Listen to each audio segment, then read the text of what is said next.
Hello दोस्तों, रश्मि बाइटी stories में आपका स्वागत है। तनु एक 18 वर्षीय तीखी नाक नक्श वाली सांवली लड़की जिसके चेहरे पर भले ही सुंदरता की कोई खास परिभाषा न उकेरी जा सके, लेकिन उसमें एक अनोखी संजीवनी और साहस की झलक थी। उसकी जिंदगी की शुरुआत से ही कठिनाइयों का सिलसिला जैसे कभी रुका ही नहीं था। एक छोटे से गांव के कच्चे घर में जहां चार दीवारी में गरीबी के सिवाय कुछ नहीं था, उसकी दुनिया सिमटी हुई थी। तनु के पिता राम जी एक लंबे समय से बीमार थे, उनका शरीर काम करने में अक्षम हो चुका था। लेकिन अपनी बीमारी के कारण वह घर के भीतर पड़े रहने के अलावा और कुछ कर नहीं पाते थे। आर्थिक तंगी के चलते उन्हें किसी ढंग का इलाज भी नहीं मिल पाया। उनकी बीमारी अब उनके शरीर का हिस्सा बन चुकी थी। वो रोजाना उनके जीवन का दर्दनाक पहलू बन गई थी। माँ यमुना की हालत भी ठीक नहीं थी, अस्थमा की मरीज थी और थोड़ा भी काम करने पर दम फूलने लगता। वह दिन भर बिस्तर पर लेटी रहती। उसके चेहरे पर अपनी बेटी के लिए अनकही पीड़ा और चिंता की छाप थी। घर का पूरा जिम्मा तनु पर आ गया था। वह सुबह से शाम तक पड़ोस के घरों में झाड़ू लग बर्तन कर किसी तरह घर का खर्चा चलाने का प्रयास करती थी। हर सुबह सूरज की पहली किरण के साथ उनकी दिनचर्या शुरू होती। उसकी दिन भर की मेहनत और संघर्ष का उद्देश्य मात्र यह था कि उसके छोटे-छोटे बहनों का पेट भर सके और उनका भविष्य संवर सके। उसकी बहनें अभी छोटी थीं, उनकी मासूमियत में छुपी भूख और बुनियादी ज़रूरतें उसे अंदर तक झकझोर देती थीं। उनकी मासूम आँखों में सपनों की चमक और भविष्य की अनिश्चितता का डर तनु को हर दिन एक नई हिम्मत देता था कि उसे टूटना नहीं है। तनु ने अपनी उम्र से कहीं ज़्यादा ज़िम्मेदारियों को निभाना सीख लिया था। उसने अपनी पढ़ाई बीच में ही छोड़ दी थी ताकि वो घर की आर्थिक स्थिति को सँभाल सके। वह जानती थी कि छोटी उसकी छोटी बहनों का भविष्य अब उसी के हाथों में है। उनके चेहरे पर मुस्कान लाने के लिए वह खुद के सपनों को दफ़न कर चुकी थी। जब उसके हम-उम्र लड़कियाँ नई-नई चीज़ों में व्यस्त होती, तरह-तरह के सपने सजोती, तनु खुद को उस सपनों में दूर रखती, क्योंकि उसके पास सपनों के लिए वक़्त नहीं था। वही तनु की माँ यमुना की एक ही चिंता थी, किसी तरह उनकी बेटी के हाथ पीले हो जाएँ। यमुना को बस यही लगता था कि शादी के बाद शायद उसकी ज़िंदगी में कुछ सुकून आ सके और उसकी सारी परेशानियाँ कुछ कम हो जाएँ। लेकिन यह बात यमुना के मन मजबूरी भी थी, क्योंकि उसे एहसास था कि एक गरीब परिवार में बड़ी होती लड़की की शादी भी एक मुश्किल भरा काम है। उसके पास न तो दहेज देने के पैसे थे और न ही अच्छे घर-वर का कोई सहारा। तनु खुद जानती थी कि उसकी माँ की यह चिंता कितनी जायज़ थी। वह जानती थी कि अगर उसकी शादी हो जाए तो माँ-बाप को थोड़ा सुकून मिल जाए और बहनों की भी परवरिश के लिए उसे थोड़ा समय मिल सकेगा। लेकिन क्या शादी उसके दुखों का अंत कर पाएगी? क्या एक ऐसा जीवन साथी मिलेगा जो उसकी परेशानियों को समझ सकेगा, उसकी ज़िम्मेदारियों में उसका साथ दे सके? इन सवालों का जवाब खुद तनु के पास नहीं था, लेकिन वह चाहती थी कि अपनी बहनों के बेहतर भविष्य के लिए उसे हर संभव प्रयास करना होगा। चाहे उसके लिए उसे कितनी भी मुश्किलों का सामना क्यों ना करना पड़े। उसकी हर सुबह संघर्ष से भरी होती और हर रात थकान से लिपटी हुई। फिर भी वह हँसती, मुस्कुराती और हर परिस्थिति का सामना करती, जैसे उसके जीवन का यही उद्देश्य हो। उसके दिल में कहीं न कहीं ये आस थी कि एक दिन उसकी मेहनत और संघर्ष ज़रूर रंग लाएगा।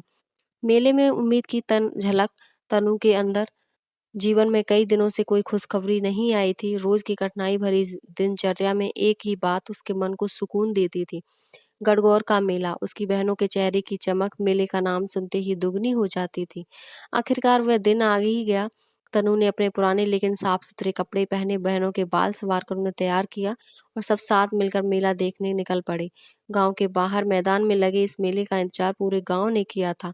हर तरफ रंगीन झाड़ियाँ, खिलौनों की दुकान, खाने के स्टॉल और तरह-तरह के खेल बच्चों और बड़ों का ध्यान आकर्षित कर रहे थे। तनु की छोटी बहनें दौड़कर इधर-उधर भागने लगीं। उनकी खुशी देखकर तनु का मन भी खिल उठा था। उनके हँसते मुस्कुराते चेहरे देख ऐसा लगता था जैसे कुछ देर के लिए उसकी सारी चिंताएँ दूर हो गई हों।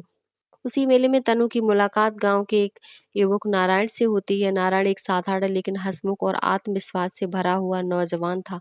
उसने तनु को पहले भी कई बार देखा था, पर आज उसकी सादगी और मासूमियत ने उसके दिल को छू लिया। उसके मन में तनु के प्रति एक अनजानी सी भावना जन्म लेने लगी। वह दूर से उसे देखता रहा। उसकी सरलता और अपने परिवार के प्रति उसकी ज़िम्मेदारी का भाव उसे बेहद पसंद था। नारायण कुछ देर तो उसे देखता रहा, फिर हिम्मत जुटाकर उसके पास पहुँचा। उसकी हल्की मुस्कुराहट के साथ तनु ने बात शुरू की। दोनों ने मेले की रौनक और अलग-अलग चीज़ों के बारे में कुछ बातें की। तनु, जो आमतौर पर पराये लोगों से कम ही बात करती थी, नारायण की बातें सुनकर मुस्कुरा उठी। शायद उसके दिल में कहीं ये ख़्याल भी आया कि चलो कोई तो है जो उसे उसकी पहचान से ज़्यादा देखना चाहता है। कुछ दिन बाद नारायण अपने मन की बात लेकर तनु के पिताजी राम जी के पास पहुंच गया। उसने तनु से शादी करने का प्रस्ताव रखा। रामजी और यमुना के लिए यह प्रस्ताव एक अप्रत्याशित खुशखबरी थी। वे जानते थे कि तनु का ब्याह उनकी एक बड़ी जिम्मेदारी थी और अब नारायण जैसे युवक का प्रस्ताव आना उनके लिए किसी वरदान से कम नहीं था। हालांकि यमुना ने एक शर्त रखी। उसने रामजी से कहा कि शादी के बाद उसे यहीं उनके घर पर ही रहना होगा। रामजी और यमुना अपनी जिम्मेदारियों से भलीभांत वाकिफ थे और वे नहीं चाहते थे कि तनु की शादी के बाद भी अपने परिवार से दूर हो जाए।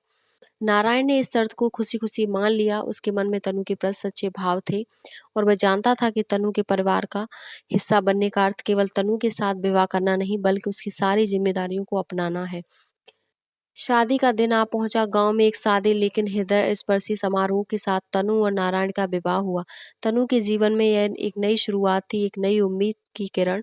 उसने कभी नहीं सोचा था कि उसकी जिंदगी में इस तरह का मोड़ आएगा, जहां उसे किसी का साथ मिलेगा। शादी के बाद उसे ऐसा लगा जैसे उसकी जिंदगी में थोड़ी राहत और सुकून आ गया हो। नारायण के साथ इस नए रिश्ते में तनु को एक नई उम्मीद और सहारा मिला। वह सपने बुनने लगी कि अब उसकी जिंदगी में थोड़ी राहत आ सकती है और शायद उसकी ज़िम्मेदारियाँ भी बाँटी बाँटी जा सकेंगी।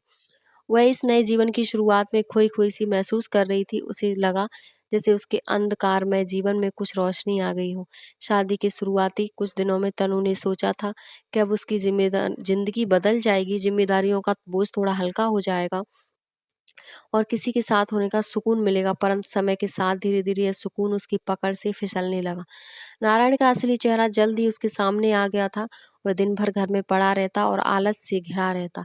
जब भी तनु उससे कुछ काम करने के लिए कहती, वह बहाने बनाकर टाल जाता। धीरे-धीरे उसकी मांगें भी बढ़ने लगी। कभी दारू के लिए पैसे मांगता, तो कभी अपने शौक पूरे करने के लिए। तनु जो पहले ही अपने घर का खर्चा चलाने के लिए 7-8 घरों में काम करती थी, अब इन नई जिम्मेदारियों के बोझ तले दबने लगी। हर सुबह उसकी आंखों में एक नई उम्मीद के साथ काम पर जाती। घर पर लौटते हुए उम्मीद बिखर जाती। नारायण का बेरुखी भरा स्वभाव उसे भीतर तक चीर देता। एक रात तनु ने थकी हारी घर लौटकर देखा कि नारायण ने फिर से उससे पैसे मांगने शुरू कर दिए। उसने सोचा कि शायद नारायण वक्त के साथ अपने रवैये में बदलाव लाएगा, पर उसके रवैये में कोई सुधार नहीं आया। बल्कि वह पैसे न मिलने पर गुस्से से आकर चिल्लाने लगा और उल्टा उसे ही दोष देने लगा। उसने तनु पर ताने कसते हुए कहा, तू तो घर घर जाकर काम करती है, खूब पैसे कमाती है और अब मेरे लिए कुछ पैसे भी नहीं है। तनु ने अपनी आंखों में आंसू भरकर उसकी बात सुनी और चुपचाप कमरे में चली गई। उसे समझ में नहीं आ रहा था कि वह कैसे अपनी भावनाओं को व्यक्त करे। तनु के लिए यह सब किसी बुरे सपने जैसा था। उसने कभी सोचा भी नहीं था कि जिस इंसान के साथ उसने अपना जीवन बांधा, वही उसकी मेहनत का मजाक बनाएगा। उसे तो केवल एक ऐसे साथी की उम्मीद थी जो उसके साथ खड़ा रहे, उसके संघर्षों को समझे, पर नारायण ने उसके सभी सपनों को तहस-नहस कर दिया था। कुछ समय बाद नारायण की तबीयत बिगड़ने लगी। वह हर रोज खांसता रहता और उसकी हालत दिन प्रतिदिन गिरती जा रही थी। एक दिन तनु उसे लेकर अस्पताल गई, जहां डॉक्टर ने उसे बताया कि नारायण को टीबी हो गई है। यह सुनकर तनु का मन भारी हो गया। उसकी जिंदगी पहले से ही मुश्किलों में थी और अब नारायण की बीमारी से उसकी चुनौतियों को और भी बढ़ा दिया। अब उसे नारायण की दवाइयों का खर्च भी उठाना था। तनु ने हर संभव प्रयास किया कि नारायण की देखभाल में कोई कमी न आए। उसने अपनी ज़रूरतों को भुलाकर उसकी दवाइयाँ, खाना-पीना सबका ख़्याल रखा। दिन भर झाड़ू-बर्तन करके जो पैसे मिलते, उनका बड़ा हिस्सा नारायण के इलाज में चला जाता। खुद की थकान और तकलीफ़ को भूलकर उसने अपने पति के प्रति अपने कर्तव्य को निभाया। सर्दियों के दिन और भी कठिनाई लेकर आए। कड़कड़ाती ठंड में भी तनु को सुबह-शाम काम पर जाना पड़ता था। एक शाम वह काम से लौटकर घर आई तो उसे तेज़ बुखार महसूस हुआ। उसकी देह तप रही थी और उसकी हालत बिगड़ती जा रही थी। उसने नारायण से कहा, जरा 10 रुपए का दूध ला दो, चाय बना दूंगी। लेकिन नारायण गुदरी ओढ़ पड़ा रहा। उसने कई बार कहा पर वह टस से मस नहीं हुआ। आखिर में तनु तपते हुए शरीर से खुद ही उठी और दूध लेकर आई। अगले दिन तनु की तबीयत और बिगड़ गई। फिर भी उसने किसी तरह लोगों के घरों का काम खत्म किया और घर लौट आई। शाम को उसने एक बार फिर नारायण से दूध लाने को कहा। इस बार नारायण उठकर बैठा, लेकिन उसने अचानक तेज खांसी होने लगी। खांसते-खांसते उसे उल्टी आ गई और तनु ने देखा कि उल्टी में खून की बूंदें थी। उसका दिल घबराया, पर उसने अपने मन को मजबूत किया और धीरे-धीरे उस गंदगी को साफ किया। दिन भर की थकान और बुखार की हालत में भी उसने अपने कर्तव्यों से पीछे हटने का निर्णय लिया। पर नारायण के कटु शब्द और उसके व्यवहार ने उसका दिल पूरी तरह से तोड़ दिया था। एक नारायण ने उसे गुस्से से अपना अपमानित करते हुए कहा, तू तो दिन भर बाहर घूमती रहती है, पता नहीं किस किस के साथ गुलछर्री उड़ाती है, घर की इज्जत मिट्टी में मिलाने वाली औरत। यह सुनकर तनु को ऐसा महसूस हुआ जैसे उसके आत्मसम्मान को किसी ने कुचल दिया हो। वह अंदर से बुरी तरह टूट गई थी। उसने अपनी जिंदगी का हर पल नारायण की सेवा में बिता दिया था, लेकिन बदले में उसे अपमान और तिरस्कार के अलावा कुछ नहीं मिला। उस रात तनु ने फैसला कर लिया कि अब वह इस अपमान को नहीं सहेगी। एक नई शक्ति और साहस के साथ उसने अपने सपनों को टूटने नहीं दिया, बल्कि एक नई दिशा में अपने जीवन को आगे बढ़ाने का निश्चय कर लिया। नारायण की तबीयत धीरे-धीरे खराब होती जा रही थी। अब वह पहले से भी ज़्यादा कमज़ोर हो गया था और छोटी-छोटी बातों पर गुस्सा करने लगा था। तनु ने कई बार उसे डॉक्टर को दिखाने के लिए कहा, पर उसकी ज़िद्दी आदतें और लापरवाह रवैया हर बार उसे रोक देते। आखिरकार एक दिन उसकी हालत इतनी बिगड़ गई कि उसने अस्पताल ले जाना भी पड़ा। तनु ने अपनी थकान को नज़रअंदाज करते हुए किसी तरह नारायण को अस्पताल पहुंचाया। डॉक्टर ने उसका चेकअप किया और एक गंभीर चेहरा बनाते हुए बताया, नारायण को टीबी हो गई है। उसे तुरंत इलाज और दवाइयों की ज़रूरत है, वरना हालत और बिगड़ सकती है। यह सुनकर तनु के पैरों तले ज़मीन खिसक गई। पहले ही घर का खर्च मुश्किल से चल रहा था और अब नारायण की बीमारी ने उसकी चिंताओं में एक नया अध्याय जोड़ दिया। वह जानती थी कि टीबी का इलाज सस्ता नहीं है और इसके लिए लंबे समय तक दवाइयों और डॉक्टर की ज़रूरत होगी। उसने डॉक्टर से पूछा, साहब क्या नारायण ठीक हो सकता है? डॉक्टर ने सहानुभूति से उसकी ओर देखा और कहा, हाँ, पर इलाज में ढिलाई नहीं होनी चाहिए। सही समय पर दवाइयाँ मिलेंगी तो वह ठीक हो सकता है, लेकिन आपको ये भी ध्यान रखना होगा कि उसकी देखभाल में कोई कमी ना आए। तनु ने हिम्मत जुटाई और डॉक्टर की बात मान ली। उसने अपने आप को समझाया कि चाहे कितनी भी मुश्किलें आएं, वह नारायण का इलाज करवाएगी।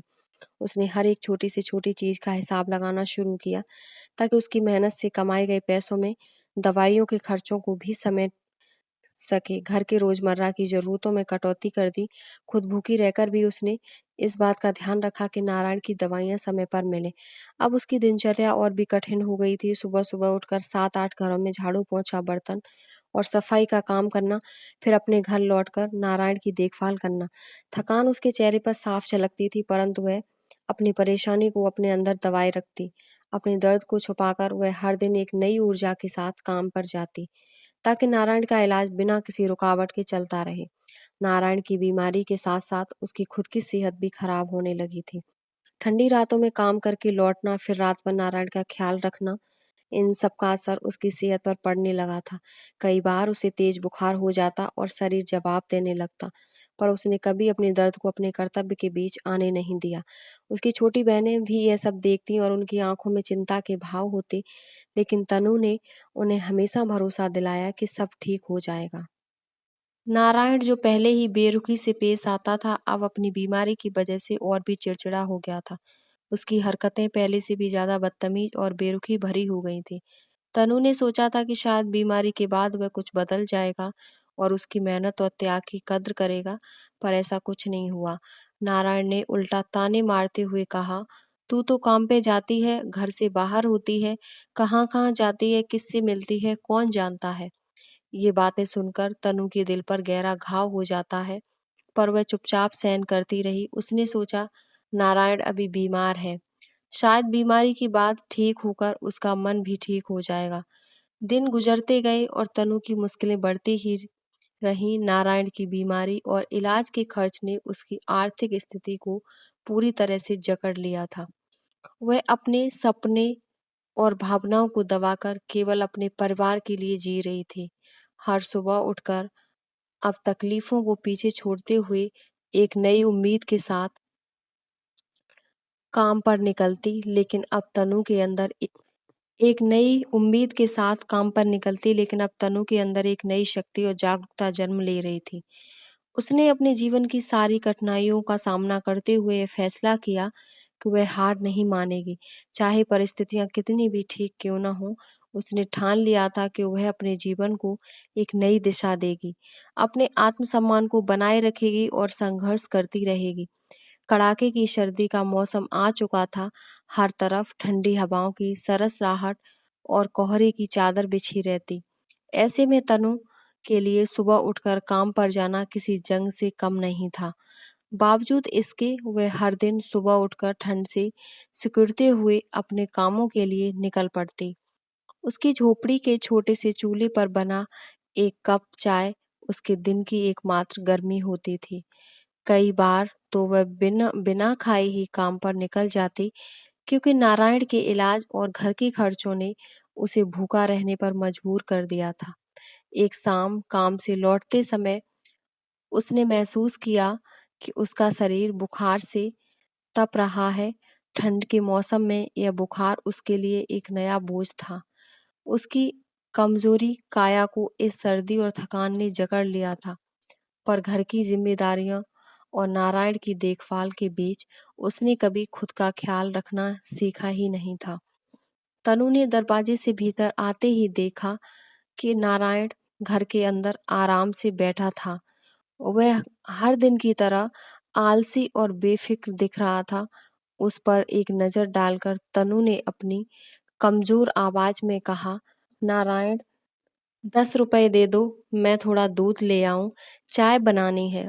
उसने उम्मीद की थी इस बार शायद नारायण उसकी हालत देखकर उसकी मदद कर देगा, लेकिन नारायण ने अपनी जगह से हिलने की भी जहमत नहीं उठाई और चुपचाप पड़ा रहा, जैसे उसकी बात सुनी ही ना हो। अंततः थकी हुई और निराश तनु ने खुद ही जाकर पड़ोसी से 10 रुपए उधार लिए और दूध लेकर आई। घर पहुंचकर उसने चाय बनाने की कोशिश की, लेकिन उसकी तबीयत बिगड़ती जा रही थी। हर सांस में एक अजीब सी थकान थी और हाथों में इतनी भी ताकत नहीं बची थी कि चाय का कप भी ठीक से उठा सके। उसने चाय का एक घूंट भरा और खुद को किसी तरह संभालते हुए घर के बाकी काम निपटाने में लग गई। उसकी हालत अब बदतर होती जा रही थी, पर उसने अपने कामों को किसी भी तरह खत्म करने की ठान ली थी। उसकी छोटी बहनों ने भी उसकी हालत देखी, पर वे कुछ करने में असमर्थ थीं। वे सब वे बस उसे चिंता से देखती रहीं। उनके छोटे छोटे दिल में डर घर कर गया था। उन्हें लगने लगा था कि कहीं उनकी इकलौती सहारा देने वाली बहन भी बीमार न पड़ जाए। रात में ठंड और भी बढ़ गई और तनु की हालत से बेखबर नारायण उसी ठंड में उड़कर सो गया। अगली शाम जब तनु घर घर काम निपटाकर अपने घर लौटी तो उसकी तबीयत और बिगड़ चुकी थी। बुखार ने उसका बदन तप रहा था, सिर में तेज दर्द था और बदन थकान से चूर था। बावजूद इसके वह किसी तरह अपने कर्तव्यों को पूरा करने में जुटी रही।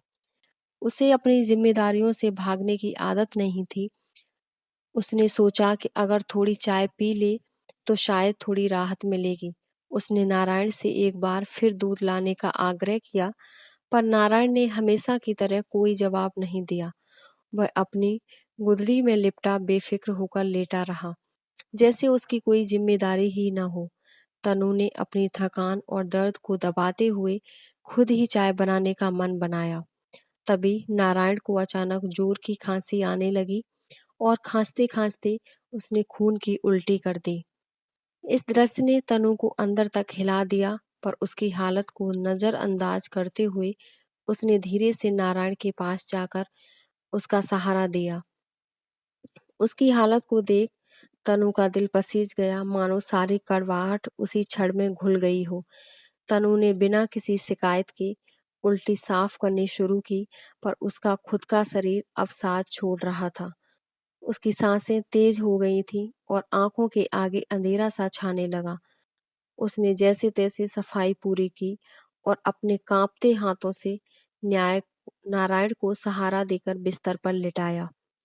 उसकी खुद हालत इतनी खराब थी कि उसे अब और काम करने की हिम्मत नहीं बची थी।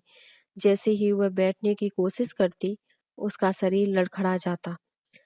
उसकी सांसें तेज चल रही थीं, लेकिन उसने खुद को शांत रखने की कोशिश की। उसने अपने भीतर की हिम्मत को टूटने नहीं दिया और अपने आंसुओं को अंदर ही दबा लिया। उस रात कड़कड़ाती ठंड में बिना किसी सहारे के तनु ने अपने जीवन की सबसे कठिन रात का सामना किया। उसे लगने लगा कि वह भी अब इस हालत में ज्यादा दिन नहीं टिक पाएगी। उसकी अपनी तबीयत लगातार बिगड़ रही थी, पर नारायण की सेवा करने का कर्तव्य उसे जकड़े हुए था। सुबह हुई तो तन्नू को चक्कर आ रहे थे वह उठने की कोशिश कर रही थी कि अचानक गिर पड़ी। उसकी आंखें बंद हो गईं, पर उसकी कलाई में हल्का-सा कंपन महसूस हो रहा था। यह वह क्षण था जब उसकी सहनशीलता की अंतिम परीक्षा शुरू हो गई थी।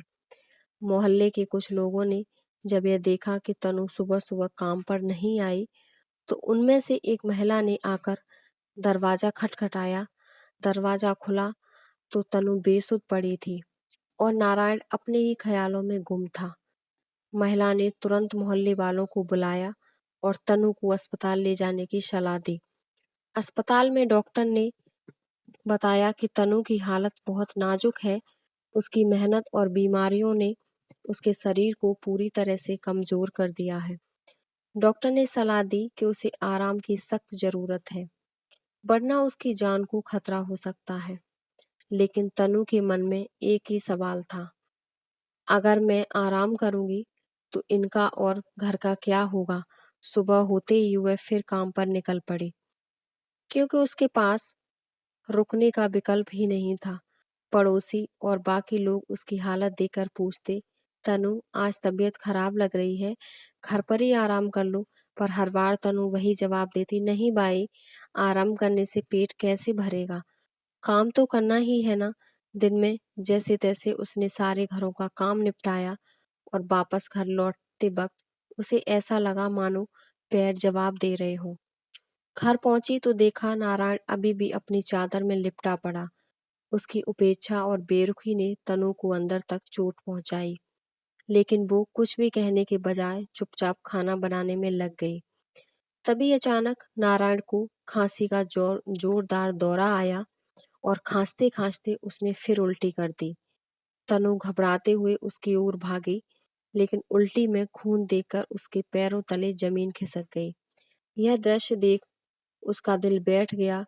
फिर भी उसने खुद को संभाला और कमरे को साफ करने लगी। नारायण की हालत देखकर उसे नारायण की बीमारी की गंभीरता का एहसास हुआ, लेकिन उसकी खुद की हालत अब इस तरह के तनाव को झेल पाने के लायक नहीं बची थी। फिर भी वह किसी तरह उसे संभालती रही। उसकी अपनी तबीयत तो पहले ही खराब थी, पर नारायण की जिम्मेदारी उसे किसी और चीज की परवाह नहीं करने देती थी। लेकिन उस रात जब नारायण को उसके आराम के लिए दवाई दी, तो नारायण ने बिना वजह उसे गालियां देना शुरू कर दी। उसका बुखार और सिर दर्द बढ़ रहा था और उस पर नारायण का ये आरोप कि वो लालची औरत है, उसे किसी और के साथ संबंध रखने के झूठे इल्जाम उस पर लगाता रहा। उन अपमानजनक शब्दों ने तनु को भीतर तक झकझोर दिया। उसकी आंखों में आंसू थे, लेकिन उसने उन्हें रोक लिया, क्योंकि अब दर्द और अपमान का सैलाब उसके भीतर उमड़ रहा था। उसी क्षण में एक नारी की असीम सहनशीलता, जो उसने अब तक नारायण के लिए दिखाई थी, टूट गई। उसने अपनी सब्र की सीमा पार कर ली थी। तनु ने पहली बार नारायण को कड़े शब्दों में जवाब दिया, मैंने अपना सब कुछ त्यागा तुम्हारे लिए, दिन रात काम करके तुम्हारा पेट भरा, और बदले में तुम मुझे गालियां दे रहे हो। अगर मेरा ही मान नहीं बचा है तो तुम्हारा क्या फायदा। नारायण ने ये सुनते ही गुस्से में आकर तनु का गला दबाने लगा। वह उसकी आंखों में क्रोध और घृणा देख रही थी, लेकिन अचानक तनु के हाथ में लोहे का भारी चिमटा आ गया। उसकी हिम्मत और गुस्से ने उसे साहस दिया। उसने साह उसने सड़ाक के साथ चिमटा जोर से नारायण के सिर पर दे मारा। दर्द के कारण नारायण अपना सिर पकड़कर नीचे बैठ गया। तनु की आवाज में गुस्से और दर्द की झलक थी। उसने फिर एक के बाद एक सड़ाक सड़ाक बार करके नारायण को अधमरा कर दिया और कहा, तुमने मुझे क्या दिया है सिवाय दुखों के। आज मैं तुम्हें दिखा दूंगी कि औरत कमजोर नहीं होती। नारायण के सिर पर चोट लगते ही उसकी हालत बिगड़ गई। पूरे मोहल्ले में शोर मच गया। लोग इकट्ठा हो गए। सबने देखा कि कैसे नारायण जैसे आलसी और मतलबी इंसान से आखिरकार तनु ने अपनी स्वतंत्रता हासिल की। सबने कहा, तनु, तुमने सही किया, ऐसा आदमी किसी के भी काम का नहीं। ये तो तुम हो जो इतनी मेहनत से सब सहन करती रही। नारायण उस दिन तनु के घर से हमेशा के लिए चला गया। तनु ने अपने जीवन में पहली बार स्वतंत्रता का अनुभव किया। अब उसे किसी की परवाह नहीं थी। उसने अपने कुछ घरों का काम कम कर दिया और अपनी बहनों के लिए थोड़ा सा समय निकालने की ठानी। उसने खुद से कहा, ऐसे पति से तो रड़ापा ही भला है। तनु का संघर्ष भरा जीवन अभी भी चल रहा है, पर अब वह आत्मसम्मान और स्वाभिमान के साथ जी रही थी। उम्मीद करती हूँ मेरी कहानी आपको पसंद आई होगी। अपना विचार कमेंट बॉक्स में ज़रूर बताएं और हमारे चैनल को सब्सक्राइब करें। धन्यवाद।